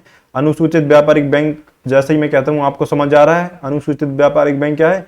तो आरबीआई अधिनियम 1934 के अनुसार या फिर हम ऐसे कहें आरबीआई अधिनियम 1934 की दूसरी अनुसूची में सूचीबद्ध बैंकों को ही क्या कहा जाता है? अनुसूचित व्यापारिक बैंक। ठीक है, तो आरबीआई अधिनियम 1934 के अनुसार प्रत्येक अनुसूचित व्यापारिक बैंक को अपनी कुछ राशि का या अपनी कुछ राशि रिजर्व कोष में सुरक्षित रखनी होती है। ठीक है, इसी और ये राशि जो है वो परिवर्तित होती रहती है। क्या होती रहती है? परिवर्तित होती रहती है, इसलिए हम इसको क्या कहते हैं? परिवर्तनीय कोष अनुपात। तो खैर हम लिख लेते हैं कैसा क्या था कि आरबीआई एक्ट, आरबीआई अधिनियम 1934 के अनुसार प्रत्येक अनुसूचित व्यापारिक बैंक को, किसको? प्रत्येक अनुसूचित व्यापारिक बैंक को, प्रत्येक अनुसूचित व्यापारिक बैंक को अपनी कुछ राशि, कितनी, कैसी? अपनी कुछ राशि रिजर्व कोष में, किसमें? रिजर्व कोष में क्या करनी होती है? सुरक्षित रखनी होती है। ठीक है, सुरक्षित रखनी होती है। इसी को हम क्या कहते हैं? इसी को हम कहते हैं परिवर्तनीय कोष अनुपात। दरअसल इसमें क्या होता है? जो राशि है जिससे वो रिजर्व करके रखता है वो दरअसल क्या होती है? वो परिवर्तित होती रहती है। कैसी? क्या होती रहती है? परिवर्तित होती रहती है। इसी कारण से इसको परिवर्तनीय कोष अनुपात भी कहते हैं। ठीक है, VRR क्या है? वेरिएबल रिजर्व रेशियो, इंग्लिश में इसको हम कहते हैं, हिंदी में बोलते हैं परिवर्तनीय कोष अनुपात। मेरी आप बात मान के चलना, तो इसको जो है इंग्लिश में ही याद करके रखना, वेरिएबल रिजर्व रेशियो। क्यों? क्योंकि वो हिंदी में क्या दे दे उसका ट्रांसलेशन करके, ये आप ब्रह्मांड का, इस ब्रह्मांड का कोई भी पुरुष नहीं जान सकता या कोई भी महिला नहीं जान सकती। ठीक है ना, ये यूपीएससी है, मंगल ग्रह से अपना ट्रांसलेटर लेकर आता है और इसी मंगल ग्रह से वो क्या करवाता है? ट्रांसलेशन। तो उस वेरिएबल रिजर्व रेशियो का कुछ भी ट्रांसलेट करके हिंदी में रख देगा। अब आपको नहीं समझ आया तो आपका क्वेश्चन चला जाएगा। इसीलिए आपको क्या करना है? ज्यादातर इकोनॉमी है उसमें इंग्लिश के जो वर्ड हैं उन पर भी आपको ध्यान देना है। ठीक है, हिंदी तो एक बार पढ़ लेना है लेकिन फोकस रखना है आपको इंग्लिश के वर्ड पर। ठीक है, क्योंकि इंग्लिश के वर्ड आपको एज इट इज देखने को मिल जाएंगे। ठीक है, तो अब ये क्या था? वेरिएबल रिजर्व रेशियो, परिवर्तनीय कोष अनुपात, अर्थात इसके अंतर्गत क्या किए जाते हैं? आरबीआई अधिनियम 1934 के अनुसार प्रत्येक अनुसूचित व्यापारिक बैंक को अपनी कुछ राशि रिजर्व कोष में, किसमें? रिजर्व कोष में। तो सवाल उठता है किसके भैया? रिजर्व कोष में। रिजर्व कोष में सुरक्षित रखनी होती है। यह राशि क्या होती है? परिवर्तित होती रहती है, इसीलिए इसको क्या कहते हैं? परिवर्तनीय कोष अनुपात। खैर अब मैंने जैसा कहा किसके रिजर्व कोष में, तो हम ये देख लेते हैं। दरअसल जो VRR है, वेरिएबल रिजर्व रेशियो, इसके तहत दो तरह के उपकरण अपनाए जाते हैं। किस तरह के? दो तरह के उपकरण अपनाए जाते हैं। जैसे LAF में हमने देखा था दो थे ना, कौन कौन से? Repo rate, reverse repo rate. ऐसे VRR में भी क्या होंगे? दो होंगे। कैसे होंगे? दो होंगे। एक तो कौन सा होगा? एक होगा CRR, एक होगा SLR। ठीक है, CRR और SLR। तो हम समझ लेते हैं CRR क्या है। तो CRR को कहते हैं cash reserve, RES, reserve, cash reserve, क्या? Cash reserve ratio. ठीक है, इंग्लिश में इसको कहते हैं सेचुरी लिक्विडिटी रेशियो। क्या कहते हैं इसको? सेचुरी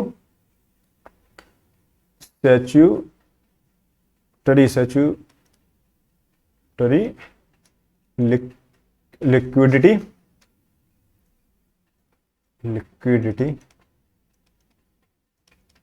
रेशियो। ठीक है, तो इसको क्या कहते हैं? SLR को सेचुरी लिक्विडिटी रेशियो। ठीक है, ठीक है। तो दरअसल अब हम इसको पहले समझ लेते हैं कि CRR क्या है। ठीक है, तो CRR को हम समझ लेते हैं। CRR क्या है? CRR इसका फुल फॉर्म क्या था? Cash reserve, cash reserve ratio. क्या था? Cash reserve ratio. अब दरअसल कैश रिजर्व रेशियो क्या?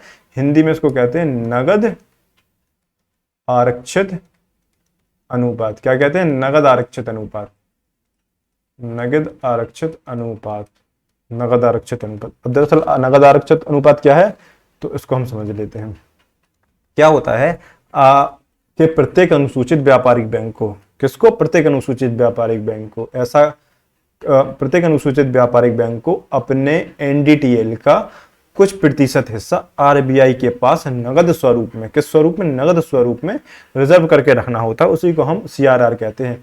दरअसल ऐसा कहाँ लिखा? तो ऐसा लिखा है RBI अधिनियम 1934 में। ठीक है, तो दरअसल हम ऐसे लिख सकते हैं कि RBI अधिनियम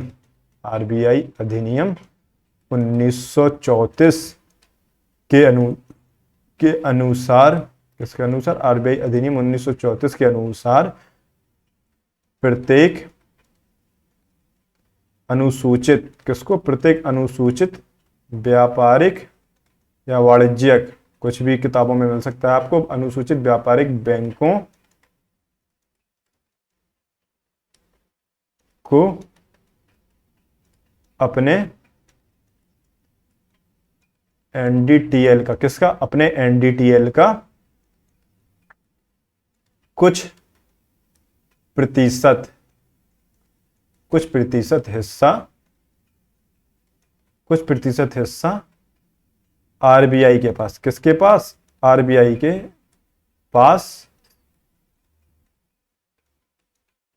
रिजर्व, RBI के पास नगद स्वरूप में, किसमें? नगद स्वरूप में RBI के पास नगद स्वरूप में रिजर्व रखना होता है। इसी को हम क्या कहते हैं? इसी को हम कहते हैं CRR, कैश रिजर्व रेशियो। ठीक है, और एक चीज और, ये जो है RBI है,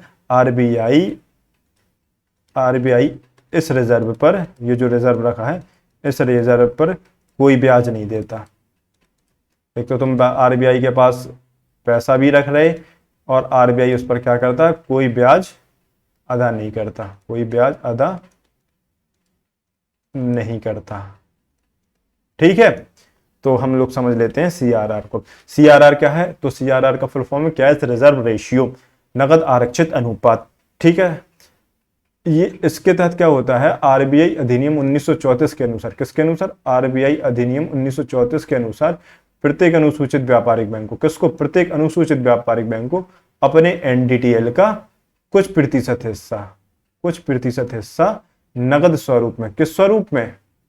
नगद स्वरूप में किसके पास रिजर्व रखना होता है? RBI के पास रिजर्व रखना होता है। किसके पास?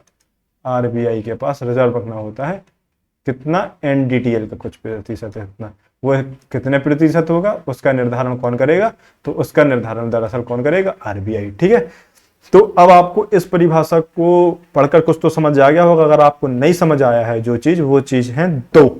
पहली तो आपका अनुसूचित व्यापारिक बैंक, तो अनुसूचित व्यापारिक बैंक तो मैंने पहले ही बता दिया आपको। अनुसूचित व्यापारिक बैंक क्या है, आरबीआई अधिनियम 1934, आरबीआई अधिनियम 1934 की दूसरी अनुसूची में सूचीबद्ध बैंकों को ही हम क्या कह रहे हैं, अनुसूचित व्यापारिक बैंक। ठीक है, वही सारी व्यापारिक जो भी आरबीआई अधिनियम 1934 की दूसरी अनुसूची में जो भी बैंक अधिसूचित हैं, उन सभी बैंकों को अपने एनडीटीएल का कुछ प्रतिशत हिस्सा, तो कितने प्रतिशत, जितने प्रतिशत आरबीआई निर्धारित करे उतना हिस्सा आरबीआई के पास नगद स्वरूप में रिजर्व करके रखना होता है। इसी को हम कहते हैं सीआरआर, कैश रिजर्व रेशियो। अब आता है हमारा दूसरा सवाल। हमारा दूसरा सवाल क्या था, वो है कि सर तो फिर एनडीटीएल क्या है। तो दरअसल अब इसमें समझने वाली एक ही बात है, वो क्या है, एनडीटीएल। क्या है, एनडीटीएल। तो हम एनडीटीएल को समझ लेते हैं कि एनडीटीएल भैया क्या है, एनडीटीएल। ठीक है, अब हम देख लेते हैं एनडीटीएल क्या है। तो एनडीटीएल को समझ रहे हैं, एनडीटीएल क्या है, पहले हम देख लेते हैं एनडीटीएल का फुल फॉर्म। ठीक है, तो एनडीटीएल का फुल फॉर्म क्या है, नेट डिमांड। क्या है, नेट डिमांड, नेट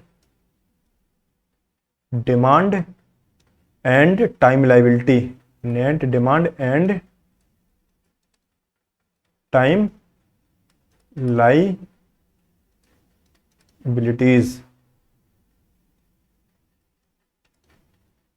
ठीक है, net demand and time liabilities. ठीक है, इसको हिंदी में क्या बोलते हैं, निबल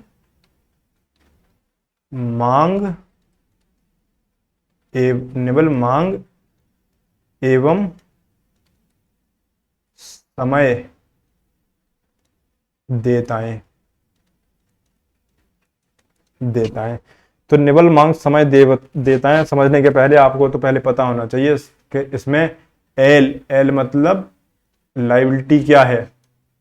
ठीक है, तो जैसा कि मैंने पिछली क्लास में आपको एसेट और लायबिलिटी आपको समझा रखा है, मैं मान के चलता हूं। खैर अगर नहीं आपको याद आ रहा है तो मैं एक छोटा सा एग्जांपल फिर से दे देता हूं। अगर नहीं एग्जांपल आ रहा है तो ये बड़े अफसोस की बात है, बड़ी प्रॉब्लम वाली बात है कि आपको क्या है, वो याद नहीं आ रहा है। क्योंकि एसेट और लायबिलिटी को मैंने इतने अच्छे से समझाया था।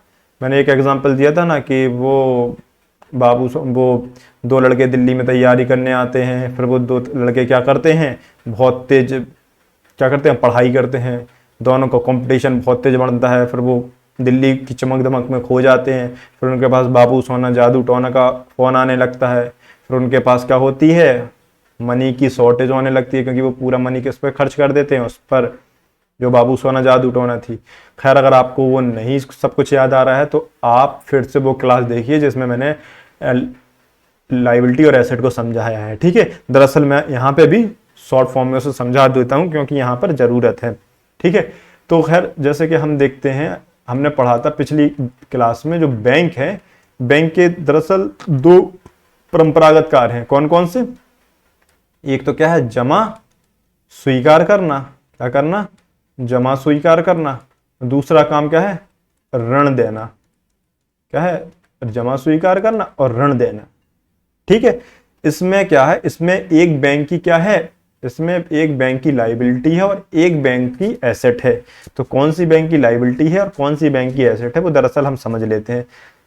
इसको एक हम आसान से छोटे से एग्जाम्पल से समझ लेते हैं। खैर हमने उस दिन बहुत लंबा एग्जाम्पल से आपको समझाया था ताकि आपको अच्छे से क्लियर हो जाए। ठीक है, खैर हम मान लेते हैं दो दोस्त हैं, एक का नाम है राम, एक का नाम है मोहन। एक का राम प्यारे, एक का नाम मोहन प्यारे। तो एक है राम, एक है मोहन। मान लेते हैं राम को किसी दिन कुछ पैसों की जरूरत पड़ी और वो आता है मोहन के पास। किसके पास, मोहन के पास।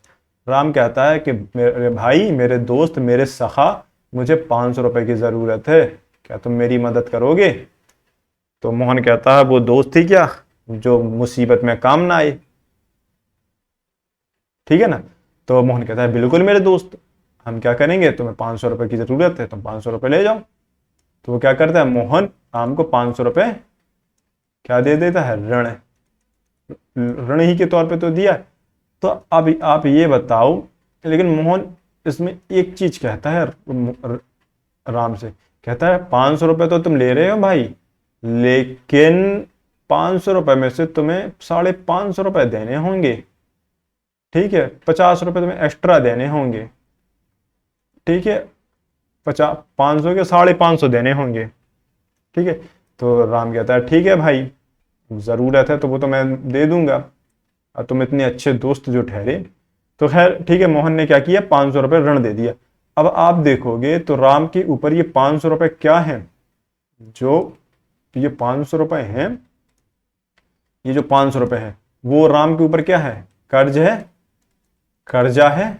किसका कर्ज, किस ये जो कर्जा है वो किसका है, मोहन का है। किसके ऊपर है, राम के ऊपर है।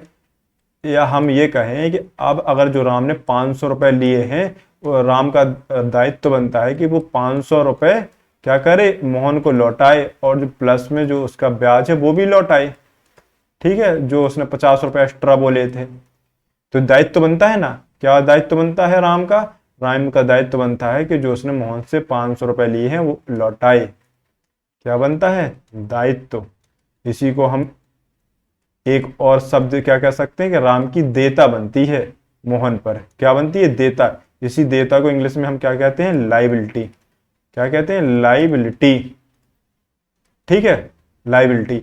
अब आप देखोगे मोहन ने क्या किया, मोहन ने 500 रुपये राम को दिए। तो अब जब मोहन ने राम को 500 रुपये दिए तो जो मोहन है, मोहन को तो 500 रुपये मिलेंगे, अर्थात मूलधन तो मिलेगा, मूलधन के साथ क्या मिलेगा, ब्याज। अर्थात ये मोहन के लिए क्या है, एसेट। तो एसेट की परिभाषा हमने पहले पढ़ी थी ना, क्या है एसेट, किसे कह रहे हैं हम, परिसंपत्ति। किसे कह रहे हैं, ऐसी वस्तु जो जिससे आय सृजित होती है, उससे क्या कह रहे हैं हम, एसेट। तो मोहन के लिए 500 रुपये क्या है, एसेट। मोहन के लिए ये 500 रुपये क्या है, एसेट। क्यों, क्योंकि ये लौट के किसके पास आने वाले हैं, मोहन के पास, और विद इंटरेस्ट आएंगे, ठीक है। लेकिन ये जो 500 रुपये हैं अभी है तो वो राम के पास, लेकिन राम को क्या है, राम के ऊपर ये कर्जा है, किसका, मोहन का। मोहन को 500 रुपये विद इंटरेस्ट चुकाने भी तो हैं। तो आपको ये चीज समझ आ गई। अब आप देखो, अब हम बात करते हैं बैंक की। दरअसल मान लेते हैं जैसे आपने बैंक में क्या किया, 1000 रुपये जमा किया। कितना, स्टूडेंट आदमी, मनी पॉकेट में इतना ही होता है 1000 रुपये, ठीक है। तो बैंक ने के पास आप जाते हैं और 1000 रुपये क्या करते हैं, जमा कर देते हैं। क्या करते हैं, 1000 रुपये जमा कर देते हैं। अब मान लेते हैं बैंक कह रहा है कि हम आपको 6% वार्षिक ब्याज दर पर ऋण वो देंगे आपको, ब्याज, ठीक है। तो आप जाते हैं, आपके पास 1000 रुपये, आप कहते हैं क्यों मेरे पास पड़ा रहे, कोई 2, 4, 10 रुपये जितने भी मिलने होंगे मिल जाएंगे, ठीक है। तो आप जाते हैं बैंक में, क्या करते हैं, 1000 रुपये जमा कर देते हैं। अब आपने जो बैंक में जमा किए, अब आपको 1000 रुपये तो मिलेंगे, प्लस इसके साथ ब्याज मिलेगा, तो ये जो जमा करता है, मैं मान लेता हूँ जमा करता आप हैं, तो जमा करता के लिए क्या है, एसेट। क्या है, एसेट, क्योंकि ये लौट के किसके पास आने वाली है, लौट के तो आएगी आप ही के पास। आप किसी न किसी दिन तो से 1000 रुपये को निकालोगे और विद इंटरेस्ट में आपको मिलेगा, अर्थात 1000 रुपये मिलेंगे और इसके साथ साथ आपको क्या मिलेगा, इसके साथ ब्याज मिलेगा। तो ये आपके लिए क्या है, एसेट, अर्थात जमाकर्ता के लिए क्या है, ये एसेट। और जो बैंक है, बैंक ने ये जो जमा किया, अब बैंक को ये 1000 रुपये बैंक पर क्या है, कर्जा, उसको विद इंटरेस्ट आपको चुकाने हैं। ये कर्जा आपको चुकाना है ना, जमा चुकाना है जो आपने 1000 रुपये दिए। तो ये बैंक के लिए क्या है, लाइबिलिटी, ठीक है। क्या है, लाइबिलिटी। तो आप लोग समझ गए होंगे, जो जमा स्वीकार करता है बैंक, वो बैंक के लिए क्या होती है, लाइबिलिटी। और जो जमा करता होता है, जो जमा करता है, उसके लिए क्या होती है, एसेट, ठीक है। अब समझते हैं हम ऋण।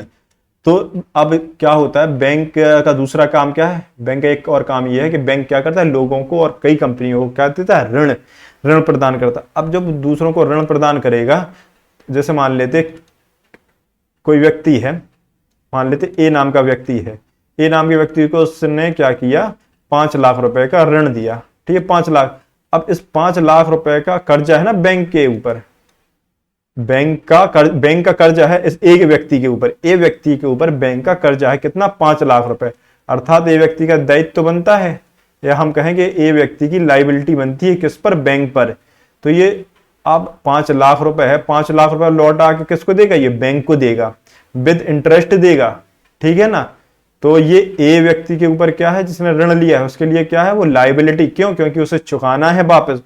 और जो बैंक है, बैंक के लिए क्या है, वो एसेट, क्यों, क्योंकि ये जो पैसा है वह मूलधन के साथ साथ और प्लस ब्याज, मूलधन प्लस विद इंटरेस्ट के साथ क्या है, उसके बैंक के पास वापस आ जाएगा, ठीक है। तो ऋण क्या है, बैंक के लिए ऋण है बैंक की एसेट, ठीक है। इसी एसेट्स के माध्यम से क्या करता है, वो पैसा कमाता है, ठीक है, बैंक। तो आपको दो चीजें ये समझ आ गई होंगी कि हम एसेट और लाइबिलिटी कैसे कह रहे हैं, ठीक है। तो खैर ये सारी चीजें अब साफ कर देते हैं, आपको मैं मान के चलता हूं ये सारी चीजें समझ आ गई होंगी। दरअसल हमें एनडीटीएल समझने के लिए ये सारी चीजें समझना क्या थी, जरूरी थी। जब हम इन सारी चीजों को, एसेट और लाइबिलिटी को अगर हम समझ लेंगे तभी हम समझ पाएंगे कि एनडीटीएल हम कैसे कह रहे हैं। एनडीटीएल में दरअसल एक वर्ड आ रहा है ना, लाइबिलिटी। जब तक आपको लाइबिलिटी ही नहीं पता होगा तो आप एनडीटीएल को पूरा कैसे समझ पाओगे। तो खैर यहाँ पर जो उद्देश्य है वो उद्देश्य केवल सब्जेक्ट को खत्म करना नहीं है, ठीक है, वो उद्देश्य है आपके कॉन्सेप्ट को क्लियर करना, ठीक है। भले ही इसमें क्लास या टाइमिंग क्या हो थोड़ा बढ़ जाए, लेकिन आपका कॉन्सेप्ट तो क्लियर होंगे, ठीक है। तो अब जैसा कि वो जो मिट गया, वो अब हमने देखा था जो बैंक है वो क्या करता है, बैंक क्या करता है, बैंक के दो काम थे, एक तो बैंक जमा स्वीकार करता है और क्या करता है, ऋण प्रदान करता है। इंग्लिश में हम इसको क्या कहते हैं, डिपॉजिट, क्या कहते हैं, डिपॉजिट। और ऋण को क्या कहते हैं इंग्लिश में, लोन, ठीक है। तो बैंक के दो कार्य कौन कौन से, तो जमा स्वीकार करता है और क्या करता है, ऋण प्रदान करता है। तो जमा को इंग्लिश में क्या कहते हैं, डिपॉजिट, और ऋण को क्या कहते हैं, लोन। तो अब आप देखोगे तो जो जमा है, जो बैंक स्वीकार करता है वो कितने तरह से करता है, वो दरअसल बैंक है दो तरह से जमा स्वीकार करता है। एक तो करता है डिमांड डिपॉजिट, क्या, डिमांड डिपॉजिट स्वीकार करता है, डिमांड डिपॉजिट, ठीक है। एक होती है टाइम डिपॉजिट, टाइम डिपॉजिट, ठीक। एक क्या है डिमांड डिपॉजिट, एक क्या है टाइम डिपॉजिट। डिमांड डिपॉजिट दरअसल क्या है, डिमांड डिपॉजिट ऐसा डिपॉजिट जिसकी डिमांड आप कभी भी कर सकते हैं। जैसे मान लो आपका एक सेविंग अकाउंट है, सेविंग अकाउंट तो होगा ही होगा आपके पास, किसी के पास क्रेडिट अकाउंट भी होगा। खैर हम मान के चलते हैं कि हम स्टूडेंट हैं और हमारे पास सेविंग अकाउंट होगा। तो आपके पास जैसे मान लेते हैं सेविंग अकाउंट है, तो आपने मान ली 1,000 रुपये जमा किए। अब मान लो आपको कोई चीज खरीदना है, आपको जरूरत पड़ गई, तो आप क्या कि आपने अभी 1 घंटे पहले जमा करके आए और 1 घंटे बाद आपने तुरंत उसकी डिमांड कर दी। तो डिमांड डिपॉजिट हम किस तरह की डिपॉजिट कर रहे हैं, ऐसे डिपॉजिट जिसकी डिमांड हम कभी भी कर सकते हैं। टाइम डिपॉजिट कैसे, जैसे एफडी हो गया, आरडी हो गया। दरअसल एफडी क्या है, आरडी क्या है, हम आगे की क्लासों में पढ़ेंगे जब हम बैंक पढ़ेंगे। खैर अभी हम इतना समझ लेते हैं कि जो टाइम डिपॉजिट है, टाइम डिपॉजिट में क्या होगा, आप जितने टाइम के लिए डिपॉजिट करेंगे उतने ही टाइम बाद क्या होगी, वो राशि आपको मिलेगी, ठीक है। डिमांड डिपॉजिट की तरह नहीं कि आपने आज जमा की और आज ही निकाली, नहीं, जब उसके मैच्योरिटी पीरियड पूरा हो जाएगा तब आपको वो राशि जो आपने डिपॉजिट की है वो तब आपको मिलेगी, ठीक है। तो जैसा कि हमने देखा था जो जमा है वो बैंकों के लिए क्या है, जैसा हमने बताया था ना, जो आप 1,000 रुपए जमा करके आए वो बैंक के लिए क्या है, वो बैंक के लिए लाइबिलिटी है। और जो बैंक ऋण देता है वो बैंक के लिए क्या है, एसेट। क्यों, क्योंकि उसके साथ उसे मूलधन तो मिलेगा, उसके साथ उसको क्या मिलेगा, ब्याज भी मिलेगा। लेकिन ये जो जमा हमने की है वो बैंकों को वापस में लौटाना होगी, विद इंटरेस्ट लौटाना होगी। ये बैंकों के ऊपर क्या है, कर्जा है, बैंकों की देयताएं हैं, इसी को हम क्या कह रहे हैं, लाइबिलिटी। ये क्या है, बैंकों की लाइबिलिटी। तो हम डिमांड डिपॉजिट को दरअसल ऐसे लिख सकते हैं, डिमांड लाइबिलिटी, या हम कहते हैं डीएल कह सकते हैं इसको, ठीक है। और टाइम डिपॉजिट को हम लिख सकते हैं टीएल, टाइम लाइबिलिटीज, ठीक है। इसको हम लिख सकते हैं क्या, demand liabilities,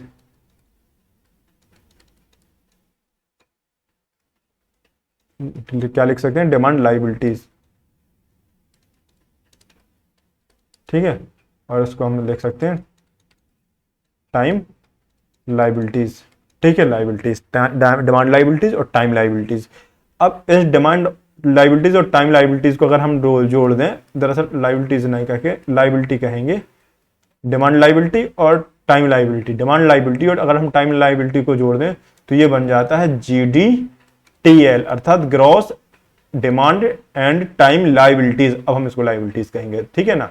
gross demand and time liabilities क्या बन जाएगा ये, gross demand and time liabilities. इसको फुल फॉर्म क्या होगा इसका, gross demand and time liabilities.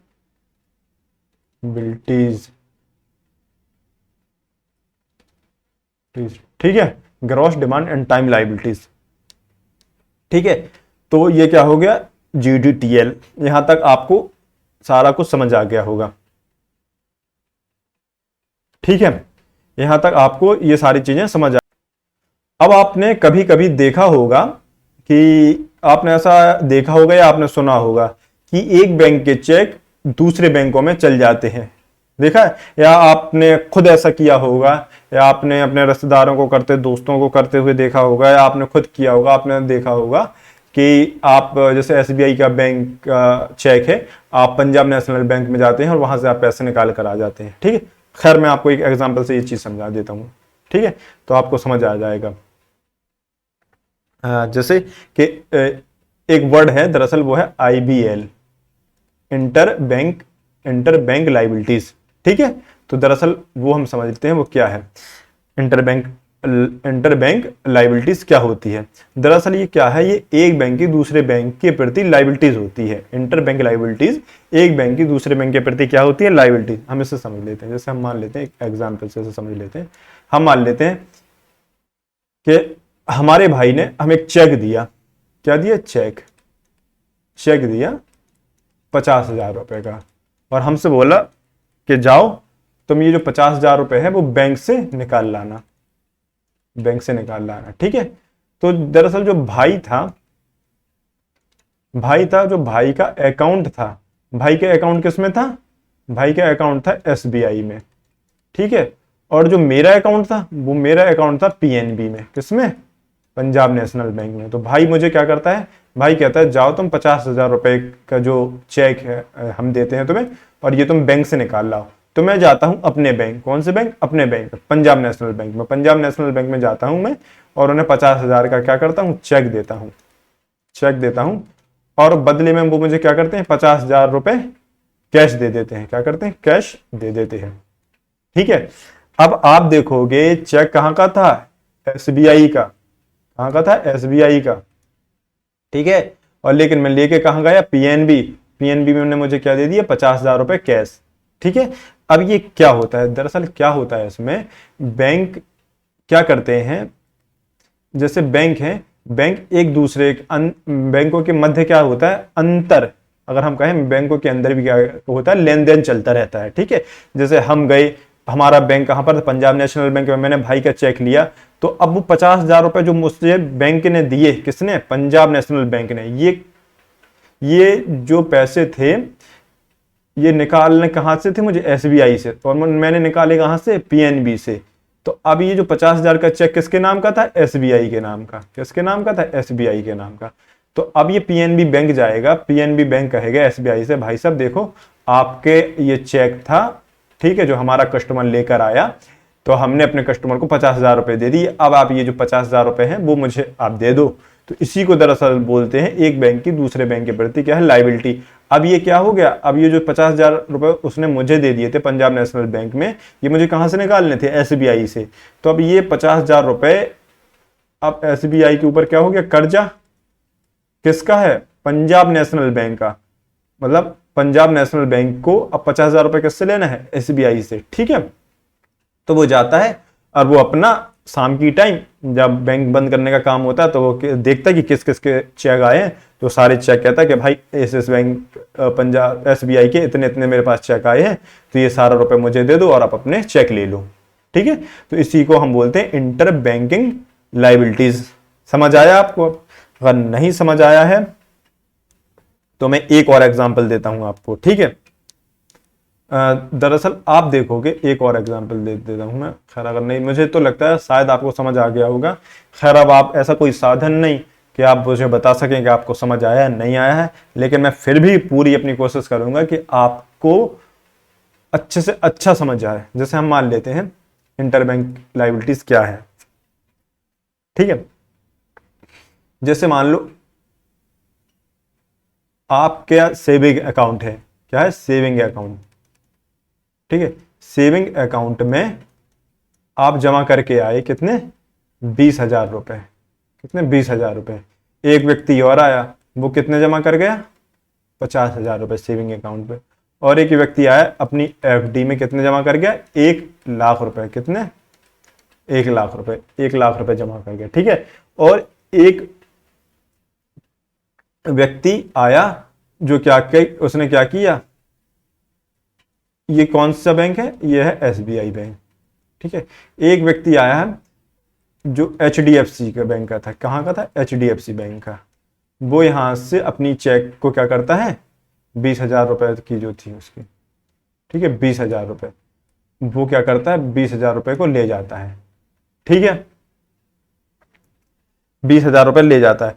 अब आप देखोगे कि जो 20,000 रुपए हैं अकाउंट में जमा किए थे, ठीक है, एक सेविंग अकाउंट में, और दूसरा क्या किया था? 50,000 रुपए जमा कर गया था। एक ने अकाउंट में कितने किए थे? एफडी में 1,00,000 रुपए जमा किए थे। एक ने कितने किए थे? 20,000 रुपए निकाले थे एचडीएफसी बैंक के चेक के माध्यम से, ठीक है। तो ये सारी चीजें आपको समझ आ गई। आपने देखा होगा कि 20,000 50,000 कितना हो गया? 70,000। 1,70,000। 1,70,000 रुपए, ये टोटल कितना? 1,70,000 रुपए। 1,70,000 रुपए बैंक का टोटल जमा है। अब ये जो 20,000 रुपए है, 20,000 रुपए किसका है? ये किसकी लाइबिलिटी? एचडीएफसी की लाइबिलिटी है, जो बैंक को एसबीआई को क्या है? एसबीआई को एचडीएफसी बैंक को देना है, ठीक है। ये क्या है? IBL, inter bank liabilities. अब ये 20,000 रुपए क्या कर दिए इसने? माइनस कर दिए, यहां से माइनस कर दिए। तो अब 1,00,000 कितने थी? 1,70,000 रुपए। यहां से 1,20,000 रुपए जो माइनस करेंगे, या हम ऐसा कह दें, ये पूरा क्या था? ये पूरा क्या था? जीडीटीएल। क्या था? जीडीटीएल। जीडीटीएल में हमने देखा था ना, सेविंग अकाउंट, क्या उसमें क्या था? एक demand deposit, demand liability plus time liability. Demand deposit, ये क्या है? Demand deposit. एक ये टाइम डिपॉजिट ले लिया हमने, ठीक है। ये डिमांड डिपॉजिट ले लिया, टाइम डिपॉजिट ले लिया, और दोनों के ग्रॉस को हम क्या कह रहे थे? दोनों के ग्रॉस को हम कहते हैं जीडीटीएल। और अब जीडीटीएल में से हम क्या करेंगे? माइनस कर देंगे आईबीएल, ठीक। आईबीएल क्या है? आईबीएल अंतर एक बैंक की दूसरे बैंक के प्रति क्या है? लाइबिलिटी है। लाइबिलिटी है, तो जो उसे चुकाना है उस बैंक को, जैसे हमने पिछले एग्जांपल में देखा। तो अब जैसे मान लेते 1,70,000 रुपए जो टोटल बैंक किया था, ग्रॉस जीडीटीएल था उसका। अब इसे 20,000 रुपए क्या करना थे? 20,000 रुपए इसके देना थे, किसके? एचडीएफसी बैंक के। तो उसके पास टोटल कितना बचा? 1,50,000 रुपए। इसी को हम कहते हैं एनडीटीएल। समझ आ गया आपको? अब एनडीटीएल हम कैसे कह रहे हैं? दरअसल एनडीटीएल हम इसी को कहते हैं, जब जीडीटीएल में से माइनस आईबीएल कर देते हैं तो वो निकल कर आ जाता है एनडीटीएल। इसी को इंग्लिश में कहते हैं net demand and time liabilities. इसको हिंदी में बोलते हैं निबल मांग एवं समय देताएं। निबल मांग एंड समय देताएं, इंग्लिश में हम लिखते हैं net demand, net demand and time liabilities, ठीक है। निबल मांग समय देता है, निबल मांग समय देता है, ठीक है। तो ये सारी चीज आपको समझ आ गई होगी। अब दरअसल इसके आगे एक, हम दोबारा से क्या करते हैं? अपनी परिभाषा को पढ़ते हैं। फिर दरअसल एक तस्नीम खान है, उन्होंने कमेंट किया था कि सर जो सीआरआर है, सीआरआर क्या डेली बेसिस पर रखना होता है या 14 दिन में रखना होता है? खैर, तो मैं उसका उनको जवाब दूंगा। खैर पहले आप क्या करिए, आप पहले इस परिभाषा को अच्छे से पढ़ लीजिए। फिर आपने क्या पूछा था? सीआरआर को डेली बेसिस पर रखना होता है या नहीं, तो फिर आपको अच्छे से समझ आएगा। दरअसल क्या होता है? सीआरआर के तहत क्या है सीआरआर की परिभाषा? आरबीआई अधिनियम 1934 के अनुसार प्रत्येक अनुसूचित व्यापारिक बैंक को अपने एनडीटीएल का, किसका? अपने एनडीटीएल का कुछ प्रतिशत हिस्सा आरबीआई के पास नगद स्वरूप में रिजर्व करके रखना होता है। तो आपको एनडीटीएल समझ के आ गया एनडीटीएल क्या होता है। अब आप देखोगे, अब आप यहां देखोगे एनडीटीएल में, तो आप पाओगे कि अब जैसे मैंने ये कहा कि अब किसी दिन कोई व्यक्ति 20,000 रुपए जमा करके गया, कोई व्यक्ति 50,000 रुपए करके जमा करके गया, कोई दिन वो 1,00,000 रुपए की एफडी करा के गया, किसी दिन कोई बैंक क्या हुआ वो 20,000 रुपए की। अब ऐसा जरूरी थोड़ी है कि रोज 20,000 रुपए आए या रोज 50,000 रुपए वो कोई व्यक्ति जमा करके आए, 1,00,000। कभी कभी ऐसा भी तो हो सकता है, ये जो नंबर है ये चेंज भी तो हो सकता है। अर्थात अगर हम कहें तो ये जो एनडीटीएल है, एनडीटीएल जरूरी थोड़ी है कि यही रहेगा, वो बदल भी तो सकता है।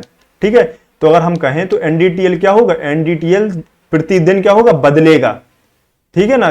जैसे हम एक एग्जांपल से समझ लेते हैं, मान लेते हैं, खैर इसी एग्जांपल से ले लेते हैं। जैसे मान लेते हैं आज उसने 20,000 रुपए किया किसी व्यक्ति ने, कल वो 30,000 जमा करेगा, फिर यहाँ फिर 50,000 रुपए जमा कर देगा, फिर एफडी मान लो 5 लाख की करा लेता है। एचडीएफसी से किसी का जो चेक है वो मान लेते हैं किसी दिन 1,00,000 रुपए का होता है। तो आप पाओगे यहां पर क्या है? नंबर बदलता जा रहा है।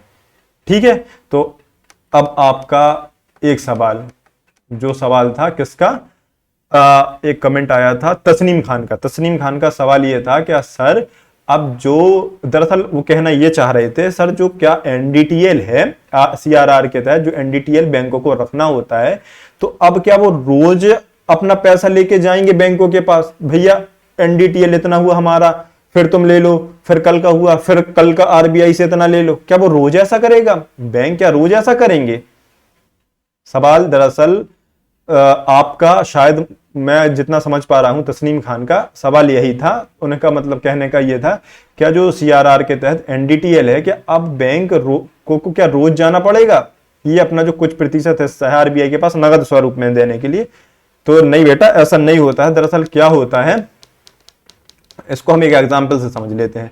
दरअसल क्या होता है, इसके तहत एक पखवाड़ा होता है। ठीक है, एक पखवाड़े का औसत निकाल लिया जाता है। एक पखवाड़े का औसत जितना निकलता है उससे बैंक को उतनी ही राशि क्या करनी होती है, अगले 15 दिनों के लिए क्या करनी होती है? रिजर्व करके रखनी होती है। जैसे कि हम एक एग्जाम्पल ले लेते हैं, मान लेते हैं हम आज 1 तारीख है, 1 तारीख का जो एनडीटीएल निकल कर आया वो आया मान लेते हैं हम 3,00,000 रुपए। ठीक है, तो और 2 तारीख का एनडीटीएल निकल कर आया कितना? 2,00,000 रुपए। 3 तारीख का एनडीटीएल निकल कर आया 4,00,000 रुपए, और 4 तारीख का एनडीटीएल निकल कर आया 1,00,000 रुपए। ठीक है, 1,00,000 रुपए। ठीक है, इस तरह से आप देखोगे 15 दिनों का एनडीटीएल 15 दिन, मान ले 15 तारीख को निकल कर आया ये 2,00,000 रुपए। ठीक है, अगर आप इसका एवरेज निकाल लोगे, कितना एवरेज निकालोगे, तो हम मान लेते हैं जैसे इसका एवरेज आया 2, सपोज कर लेते हैं हम इसका एवरेज कितना आया एनडीटीएल, हम मान लेते हैं एवरेज एनडीटीएल के, एनडीटीएल का एवरेज आया कितना? 2,00,000 रुपए। कितना आया? 2,00,000 रुपए। तो अब ये एक पखवाड़ा किसको बोलते हैं हम? 15 दिनों के औसत को। तो अब ये जो 15 दिनों का जो एवरेज निकलेगा, ये जो एनडीटीएल 15 दिनों का निकलेगा, अब यही क्या करेगा, अब आरबीआई, अब जो बैंक है उस बैंक को क्या करेगा, उस बैंक को यही जो एवरेज है, ये जो 2,00,000 रुपए का जो कुछ प्रतिशत हिस्सा है, हम मान लेते हैं जैसे हमने कहा ना सीआरआर के तहत, उसे क्या करना होगा? कुछ प्रतिशत हिस्सा। जैसे मान लेते हैं जो कुछ प्रतिशत हिस्सा है वो कौन निर्धारित करेगा? तो वो निर्धारित कौन करेगा? वो निर्धारित करेगा आरबीआई। हम मान लेते हैं उसने जो सीआरआर है, सीआरआर आरबीआई ने कहा कि 4% है। ठीक है, सीआरआर 4% है। अर्थात अब ये एनडीटीएल कितना निकला? आपको सीआरआर की परिभाषा पहली चीज तो है ये याद रहना चाहिए। सीआरआर के तहत क्या है? प्रत्येक अनुसूचित व्यापारिक बैंक को अपने एनडीटीएल का कुछ प्रतिशत हिस्सा, हमने यहां माना कि कुछ प्रतिशत हिस्सा कितना है? 4% हिस्सा। किसका? एनडीटीएल का। अब इस एनडीटीएल का 4% हिस्सा किसके पास रखना है? आरबीआई के पास क्या रखना है? रिजर्व करके रखना है। क्या करके रखना है? रिजर्व करके रखना है। ठीक है, अब आपको ये चीज समझ आ गई है। अब ये क्या है? रोज नहीं होता है। ठीक है, अब क्या होता है इसमें 15 दिनों का एक पखवाड़े का एवरेज निकाल लेते हैं, जितना आता उतना ही क्या करते हैं 15 दिनों के लिए वो रिजर्व करके रख देते हैं। ठीक है, तो आपको, मुझे लगता है कि आपका ये आपके सवाल का जवाब मिल गया होगा। खैर आप कोशिश करिए कि आप जो पढ़ रहे हैं उससे पूछें, और आपने जो नहीं पढ़ा है उसके आगे का आप मत पूछें। क्यों? क्योंकि जब आप पढ़ लेंगे एक बार, आपको खुद ऑटोमेटिक सारी चीजें क्या होंगी, क्लियर हो जाएंगी। तो थोड़ा सा धैर्य बना के चलें, ठीक है। तो मैं आशा करता हूं आपको ये चीज समझ आ गई होगी, ठीक है। अब कल हम लोग स्टार्ट करेंगे, या कल हमें करने वाले, अब इसी का दूसरा जो था, एक तो हमने सीआरआर पढ़ा, ठीक है ना, सीआरआर पढ़ा, दूसरा में पढ़ना है एसएलआर। दरअसल टाइम की वजह से, टाइम ज्यादा हो रहा है, इस वजह से अब जो एसएलआर है, अब वो हम एसएलआर को क्या है, कल पढ़ेंगे, ठीक है। तो मिलते हैं हम कल नेक्स्ट वीडियो में, जब के लिए तक के लिए बाय बाय।